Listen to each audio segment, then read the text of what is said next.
புதுச்சேரியில் சிறுமி பாலியல் வன்கொடுமை படுகொலையை கண்டித்தும் போதைப்பொருள் விற்பனையை தடுக்காத புதுச்சேரி அரசை கண்டித்தும் வரும் 8ஆம் தேதி அதிமுக சார்பில் முழு அடைப்பு போராட்டம் நடைபெறும் என மாநில செயலாளர் அன்பழகன் தெரிவித்துள்ளார்.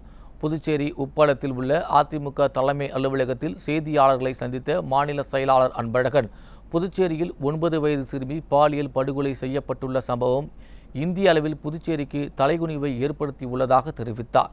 போதைப்பொருள் நடமாட்டம் குறித்து அதிமுக பலமுறை எச்சரித்தும் அதனை அரசு தடுக்க தவறியதால் தான் சிறுமி படுகொலை நடந்திருப்பதாக குற்றம் சாட்டினார். மேலும் சிறுமி படுகொலையை கண்டித்தும் போதைப்பொருள் விற்பனையை தடுக்க தவறிய புதுச்சேரி அரசை கண்டித்தும் அதிமுக பொதுச் செயலாளர் எடப்பாடி கே. பழனிசாமி ஆணைப்படி வரும் 8ஆம் தேதி புதுச்சேரி மற்றும் காரைக்காலில் முழு அடைப்பு போராட்டம் நடைபெறும் என அறிவித்தார்.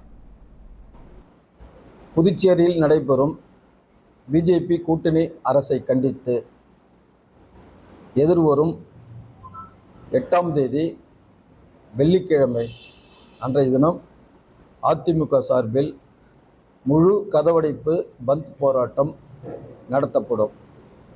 இளைஞர்களின் வாழ்வை சீரழிக்கக்கூடிய இந்த போதைப் பொருளை கட்டுப்படுத்தாத இந்த அரசை கண்டித்தும் எதிர்கால மக்களுடைய நலனை கருத்தில் கொண்டும் அதிமுக சார்பில் நடத்தப்படுகின்ற இந்த பந்த் போராட்டத்துக்கு அனைத்து தரப்பு மக்களும் ஆதரவளிக்க வேண்டும் என்று 9 வயது சிறுமி கொலை செய்யப்பட்ட சம்பவத்தை கண்டித்து சிறுமியின் வீடு இருக்கும் பகுதியான புதுச்சேரி முத்தியால்பேட்டை மணிகுண்டு அருகே 300க்கும் மேற்பட்ட கல்லூரி மாணவர்கள், தன்னார்வலர்கள் மற்றும் பொதுமக்கள் சாலை மறியல் போராட்டத்தில் ஈடுபட்டனர்.